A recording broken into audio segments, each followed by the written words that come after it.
yang sementen bane iki pasti ada yang diijabahi. Nggih, leres. Nggih to?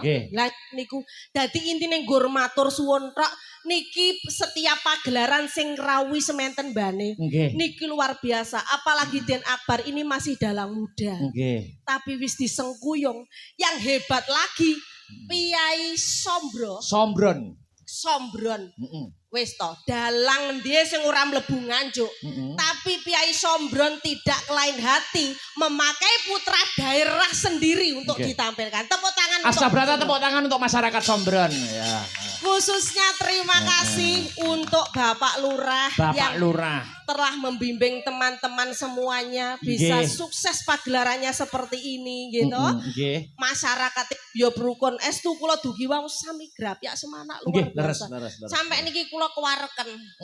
Teko niku wis rawon. Ning kene lho pehak aku luwemu diwahi pecel. Sapa sing menehi mau? Mosok aku duwe 3 piring. Aku mbok kira wedhus. Aku ya syukur tak tampa. Lah mari ngono penonton ya ngirimi nek pok mi. Allah Gusti Allah, peh bintang tamune sapi dikira panganane sak krentek. Tapi luar biasa lek ora panitia gemati mboten wonten. Mboten wonten estu. Tekono niku dobel kabeh 2 piring, heruwe 3 piring. Niku lek mboten gemati ne walah anu panitia luar biasa saya acungi jempol ora kur siji ning 10. Jadi niki lek seniman niku kadung kopen ora kaya seniman nggih to Mas. Nggih leres. Tapi lek kadung kere. Nggih. Anten niku tetembungane seniman ki nek wis kadung mulya ngungguli raja, nek kadung rekoso ngungguli kere. Lah diomongi iki tenan kuwi. Wis lek ngelem yo kaya mbuh ya lek kadung lek kadung kejungkel ya diidek-idek ya tenan. Terus pundi kabare Dimas? Alhamdulillah pangestunipun Ibu Lucy, Mbak Yu Lucy pinaringan sehat kebagaswarasan. Wis tak arep-arep tak kira wi lali jenengku. Ora morok setahun. Nggih. Aku mendem apa Pi Akbar ya aku yo. Gelak. Tanggapan Ranggelu si Brahman tak dongane angin cos kowe aku. Tak gelak. Tujune ke cintaku kok ya moden kene. Nggih. Aku wis plek karo Pak Lurah. Nggih. Asmane Pak Lurah le. Nggih. Agus Harsono, ngerti ya? Nggih. Tegese Agus Harsono kuwi nek tegese menurut bahasa Jawa dan bahasa Arab sama. Pripun? Agus itu tegese bagus, baik, lelaki yang baik, lelaki yang berpengaruh. Lelaki yang bisa dicontoh. Seorang pemimpin yang iso pinunjul lah. Wis pinter piye kene milih Pak Agus. Lah cocok karo asmane. Pak Agus nggih. Lah bener. Terus jenenge moden sapa? Pak Toifur. Aku jane wedi lek moden iki jane. Nyapa to dadak wedi, Mbak? Nang ndi iki sirik aku karo moden lho, Lek. Kok iso sirik, kok iso pegel nyapa? Ora wedi aku, enggak pegel. Nang ndi nggawa tali pocong kok. Salah tembung sithik dibuntel kowe. Salah tembung sithik ditalken kok. Tapi malam hari ini beliau adalah ketua panitia. Sing ngundang Mas Akbar Astabrata kan boten kata lupen kula katut dalu niki matur sembah nuwun. Alhamdulillah.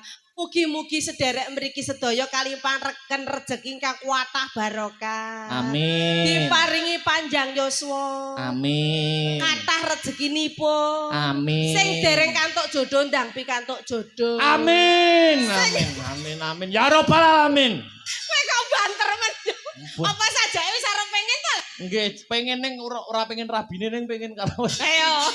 Maksudnya pengen menjalin hubungan itu gimana? Ya lah ya pengen ya mumpung ibune iki sik enom ya to ya sik patut. Patut munggoni ya. Engko lek mosok kowe rabi ngenteni aku sing ngene. Ngene ya. Boten ngaten lho, Mbak Lucy. Kula niku nyuwun pitutur dan arahan panjenengan. Bagaimana tips-tips seorang wanita, karakter wanita seperti apa yang pantas dan untuk mendampingi seorang dalang kados kula niku kados pundi? Wanita yang model piye ngaten lho. Model sing ndampingi seorang dalang apa nek Akbar? Nggih. Piye? Iji ganteng ya to, piyayine. Wong terkenal akeh. Iki ameng-ameng nyawa. Lek kur wong wedok sing biasa-biasa ndang pedhot. Duwe bojo Akbar iki kudu mentale kuat. Yonine iki cara wong hokine kudu seimbang. Karena sampean kuwi rezekine gedhe. Amin. Ning godhomu ya gedhe. Ya gitu. Nggih. Ngono lho, Ana tetembungan. Isa terus begagah. Ana tetembungan anu nggih Mbak Lucy nggih. Tekane bondo bareng karo tekane coba. Lah bener. Jadi mengke lek jenengan wis palakrama, kuwi sing mbok gawa ki ya ora ku rezekimu tok. Rezekine bojomu. Nah, syukur sok iki nyapa miku kok modar. Anu mate. Amit yo sewu. Modar kok metu. Maksudnya niku ngeten lho. Nyong bojo dalang kudu abot, kudu lembar dodone. Ya. Paling ndak sudah paham dengan dunia seni. Umpama garwamu dudu wong senian, ya kudu mempelajari piye bagaimana toh seorang seniman. Bagaimana entertain. Aku ben aja sok cemburuan. Ya iso cemburu tapi ndelok-ndelok ya.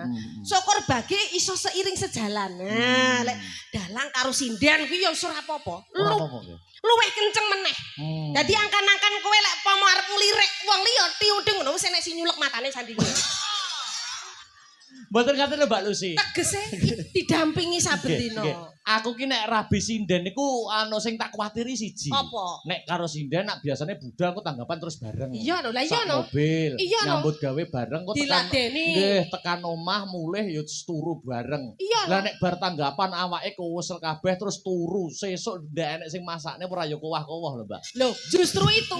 Makanya lho sampean tanya. Nggih. Bagaimana Bulusi? Bulusi kados Nah, walaupun Bulusi itu melek sampai teko esuk. Nggih. Pagi kopi niku mesti cemawis. Pagi melek moto langsung masuk kantor. Ning kolek jam 1 jam 2 ya tiung. Itu wis wajar. Tapi kalau itu seorang perempuan yang sadar tanggung jawab, wis aja samar lek keluwen. Jenenge jodoh itu saling melengkapi. Ngono lho. Nggih. Lah golek bojo apa golek pembantu? Oh nggih. Nah, betul. Ngono lho. Tapi sekarang ada uang gampang, Bro. Ngaten nggih, ngaten. Tapi kula mengakui ya Bulusi. Jenengan niku wanita yang kuat, perempuan yang hebat. Ing atase bengi nyinden. Isuk sampun dinas teng dinas pariwisata nggih. Nggih. Kula niku nggih rekake nyonto jenengan. Oh alhamdulillah. Rekake bengi apa ki dalang isuk no karepku jajal-jajal neter keterimane ngurip. Iya. Jajal tak nyambut gawe dadi guru aku. Nggih, alhamdulillah. Terus kuat. Bengi, wayang isuk guru. Nggih mboten kuat niku kula. Oh ndak iso. Malah kanca-kancaku astabrata niku malah nggo juluki kula. Ya napa? Malah padune dadi guru arep gendak murite. Lho ngono ku lho. Apa ya ndak omongan sing elek to ngono kuwi. Keterahno pikirane cah sai Victor ya. Ngono. Ya. Justru jenengan itu piye Pak? Maksudnya dhek ya ora kuat manuler. Ya, wis wajar to. Boten tenagane sing boten piye. Tenagane bener, karena jenengan kan jejeg atos enjing. Nggih, dalang nggih kan tanggung jawabnya berat mikir semuanya. Tapi kalau garwane sinden iku pun kulino melek bengi. Jadi kalau pagi bekerja itu fisiknya biasanya kuat. Kalau punya kemauan, yang penting niku kemauan. Kabeh sing nuntun karek garwane, Mas. Ngono lho. Nggih. Wes mudeng. Nah, golek sing bojo sing strong. Nggih, strong. Oh, kine gede. Nggih, amin. Lek perlu sing ora sak noleh kono ya ayu, wong sampean ki bagus. Nggih, amin. Ora apa-apa lek duwe bojo rada galak-galak sithik kaya Mami Lucy gak apa-apa. Oh, ndak apa-apa. Wong galake sregep kok, strong. Galake malah sregep nggih, Mbak. Loh iya, justru wanita yang keras itu mandiri, iso mbok banting-banting sembarang. Wah, iso tak banting-banting itu. Lah nek ndek bojo alus, malah kurno nangis ngerti akbar sanding sinden ayu-ayu kurno nangis, malah ndang stroke. Ngono lho. Wah, saku.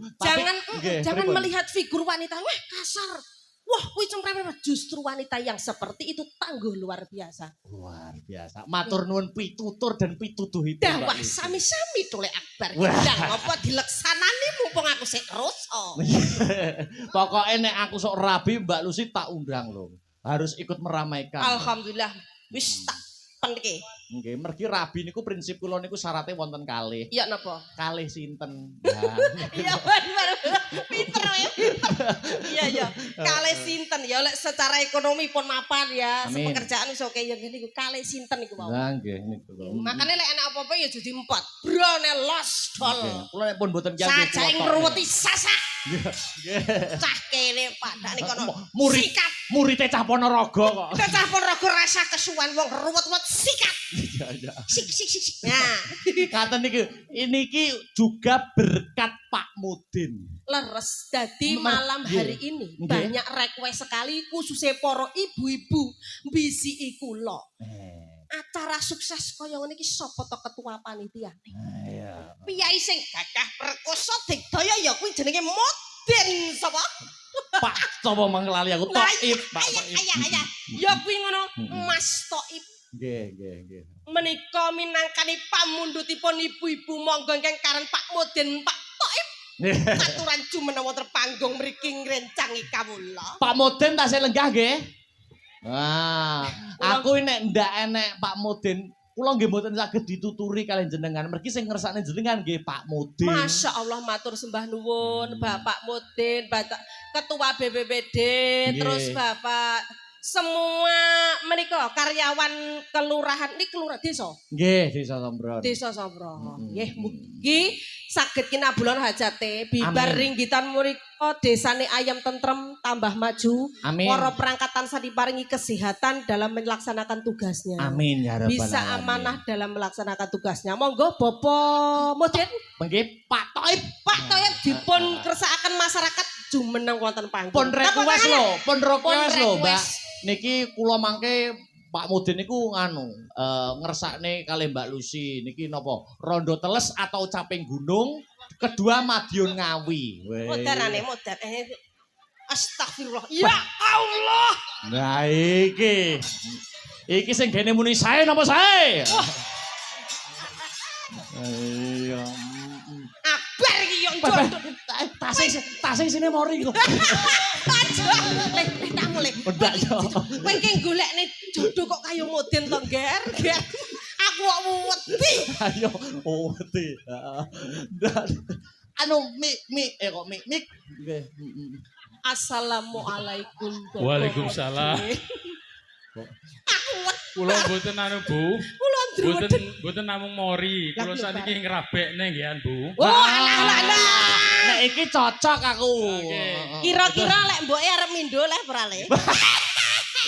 Wonten kathah mriki Joko tua kathah mriki. Iya, Joko tua. Joko tua langku teko omahku ya kerep pijet-pijet. Mboten napa-napa kuat-kuat mriki Bu. Oh, nggih. Wilujeng dalu Bapak Mudin. Sami-sami. Pak Toib kata mawon nggih. Pak Toib itu artinya nggih bersih. Juga lelaki yang baik niku dalam bahasa Jawa. Dadi dalu niki nggih sesuai piyayine, berkarisma. Bersih tapi yo meden. Mboten beto mori kula. Anu lho Mbak Lucy, malam ini Pak Mudin jangan disuruh dalil. Betul, nggih. Mungkin nek kon dalil kok wediku keterucut omongan manrobuka. Ngediani bulu sih kaya ngeten niki dalu niki nggih derek berkah niki wau pamundhutane para masyarakat sedaya. Kaya apa to acara kok sukses kaya ngene pagelerane. Napa malih niki lho lek ngrahapi napa nek maringi pasugatan kanca-kanca luar biasa matur sembah nuwun. Mugi mbot apa nimbali Mas Akbar nggih to.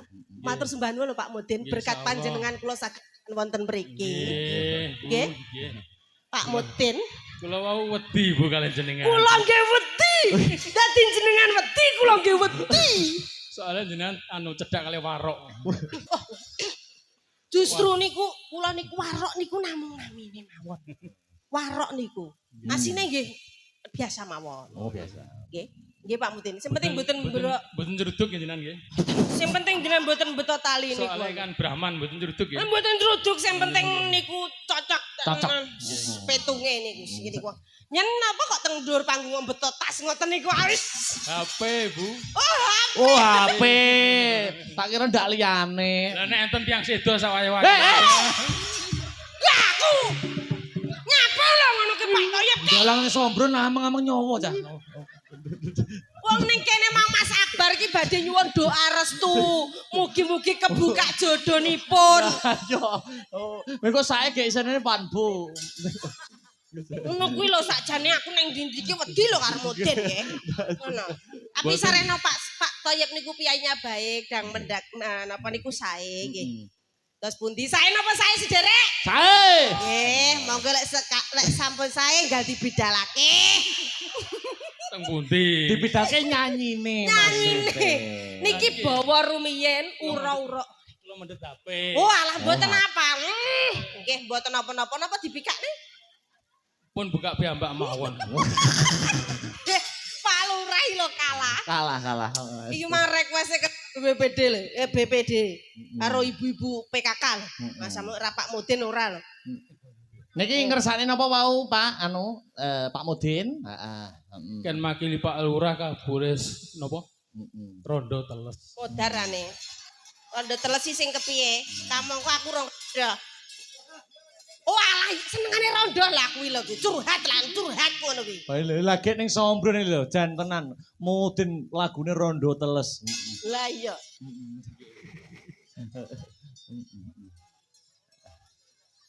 Nggih. Iki lagune iki rondo terus yen awan aku ra doyan mangan. Iki lagune wong arep mati nek. Nggih, soalnya lawe gak enak. Nduk kancane ana bulusi aku wedi aku. Sing saged rondo teles duweti. Nggih, saged duweti. Radi mriki lho Pak Mudin ampun mikir-mikir mengke glundung.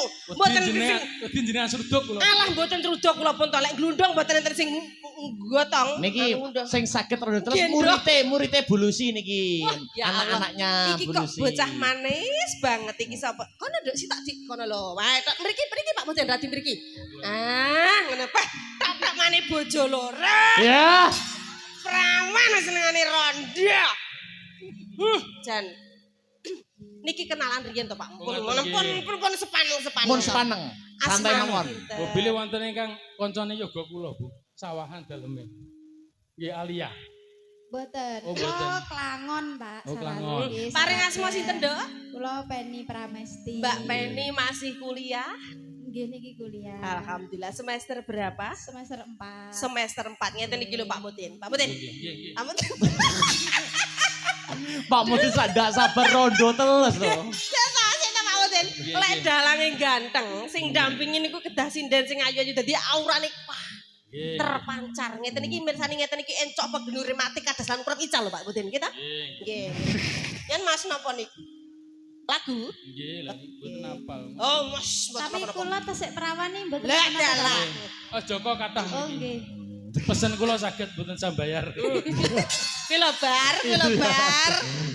Rawan kathah, Joko kathah mboten sah bayar. Joko tuwa nggih kathah. Ya ta kan mau lek sanding aku sing dipromosekne Joko tuwa, Duda tuwa. Sing nem enten apa mboten, Pak? Wonten. Wonten. Sensus penduduk. Yo, rondo tua jajal coba kayak ngapa? Rondo Rondo teles sing. Lah ya tua terus baru ditelesi. Aku bareng melu seloyo iki. Gara-gara Pak Thoyib. Ayo, dadekne to. Ayo, harapan ya sak iso-isane yo. Yuk.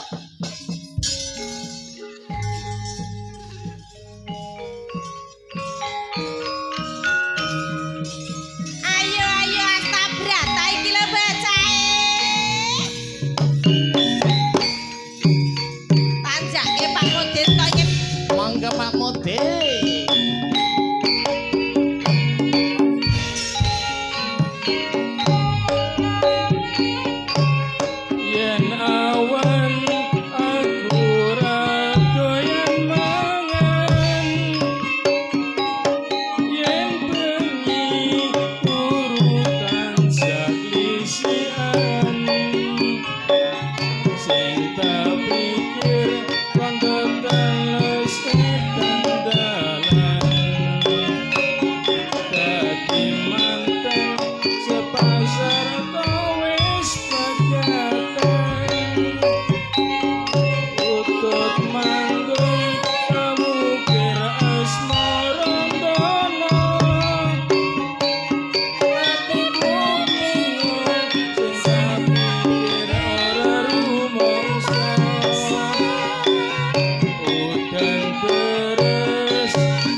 Rondo teles. Tibake ngene le, isine. Isine iki lagune mek turu. Oh iya. Turu jam 09.00, turu jam 10. Orang-orang iki kok yo turumu jam 1 yo. Iki sapa iki? Oh lagu iki jadi judulnya turu. Lah iya pen kur nyebut turu jam 7 ketok-ketoken janggutmu. Turu jam 8 ketok-ketoken dodokmu.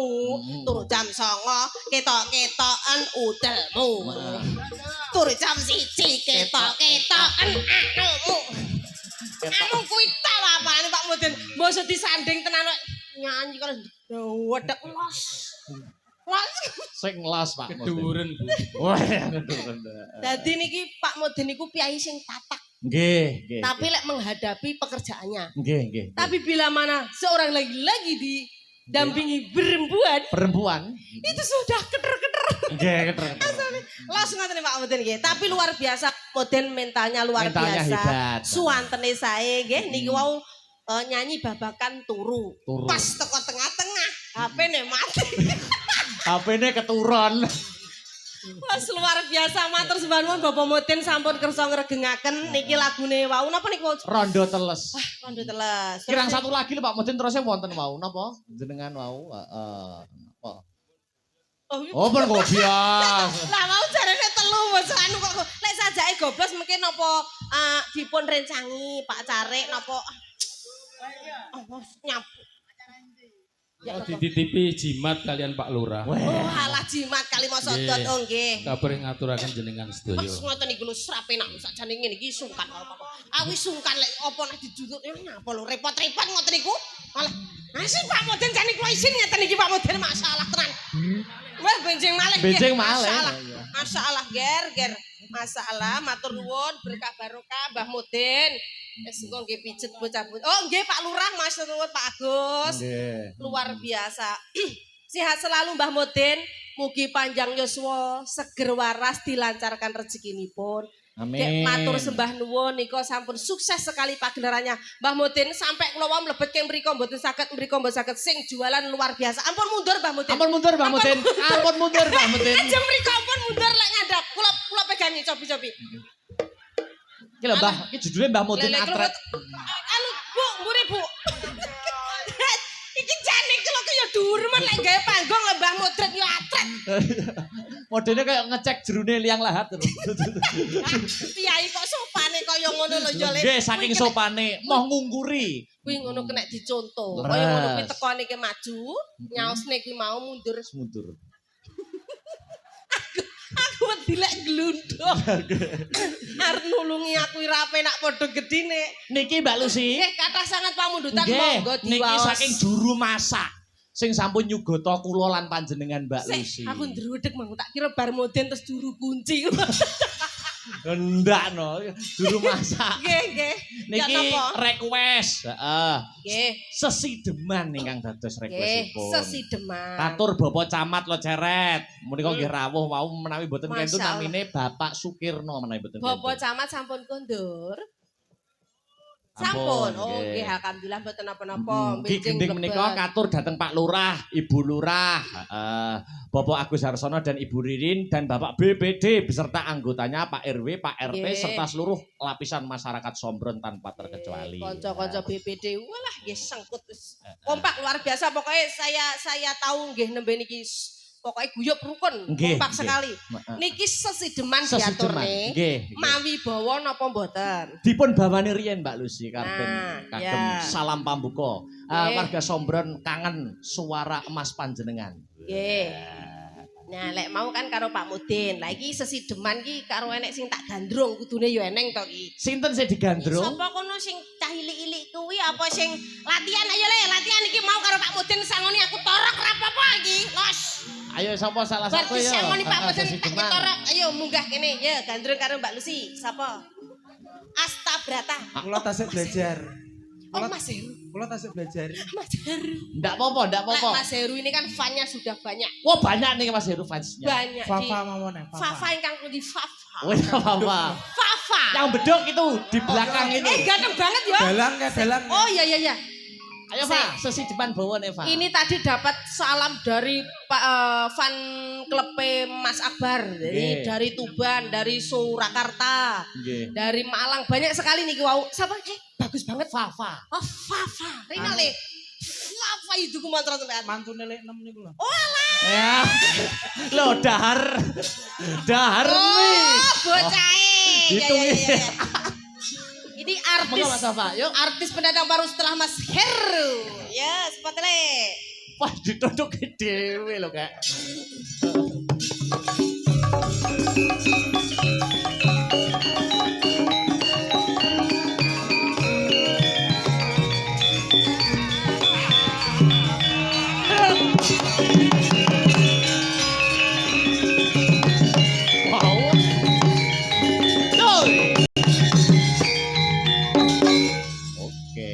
Iki beda aurane.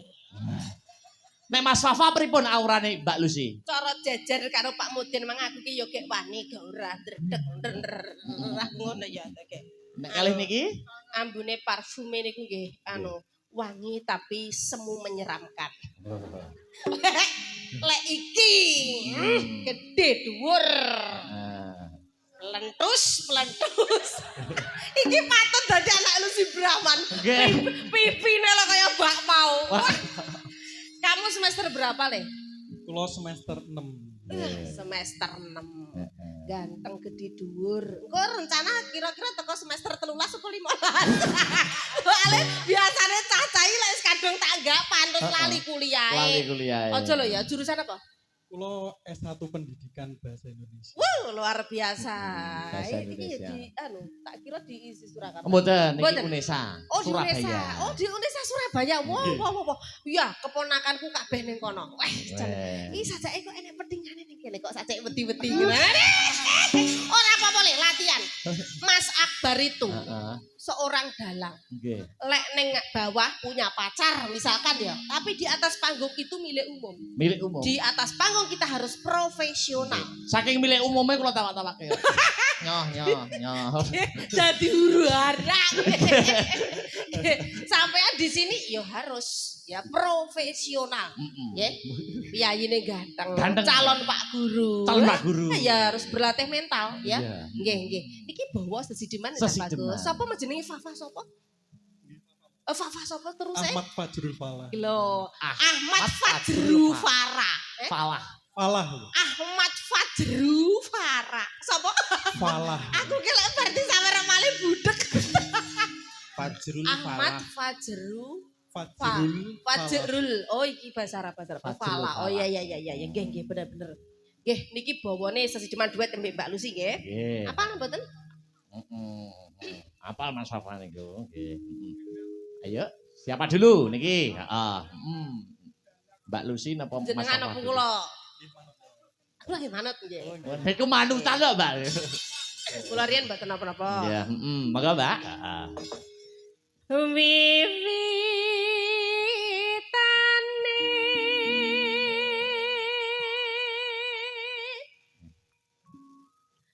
anderek sang beki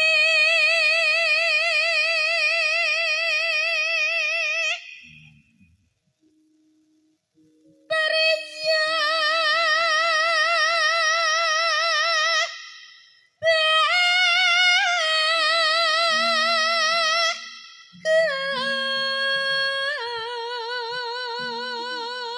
sajake kowe ndredeg nang kene ayo rek kok usel kene sanding kene kok ora tatak kene enek sik deni ning kono kok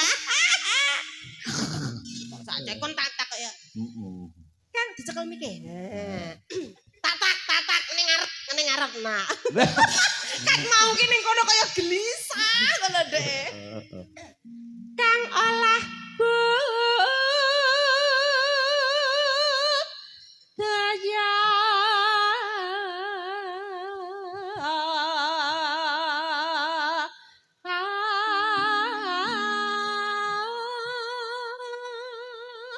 jan piyayine bagus pitek saniki nyun sewu lho nggih niki roman ki totomane aku anggepen umurku 17 Bae. 17 pindho untune telas pipine kendul anggapan lek kaya sarjana aku SD sampun dol. SD. Lah piye ya sakmene iki arep yo ngaku 17 yo ora patut to, Le. Nggih. Monggo Kang. Ayo, panjenengan Mas sing Papa. ngaken.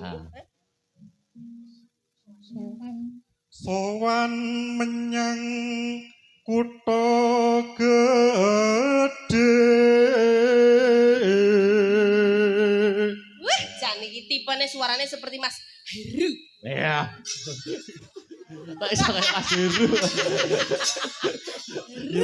Yo ndak lah. Terus Tipenya besar. oh besar ge. Ayo. Bendara terus kayung-yun. Ya. Selendang kuning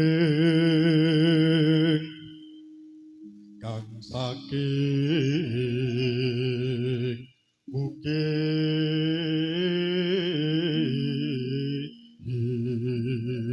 Suarane kaya Pak Dalang. Pak Dalang niku nggih dalang niku. Oh, niki dalang toh? Nggih. Malah lah mbok jajal suarane dalang kaya apa piye? Sak cerite. Oh, ngono kan.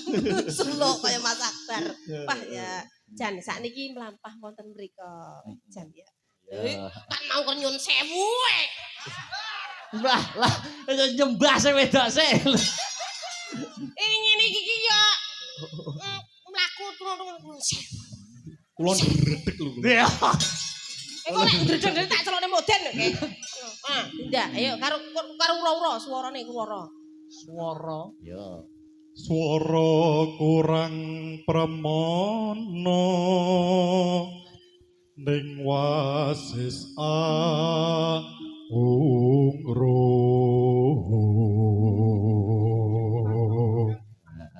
Lah iya, anu marahi cedak mara tuane iki dadi gendruk. Bubar, badine bupare melu ndonga Allah. Aja pales.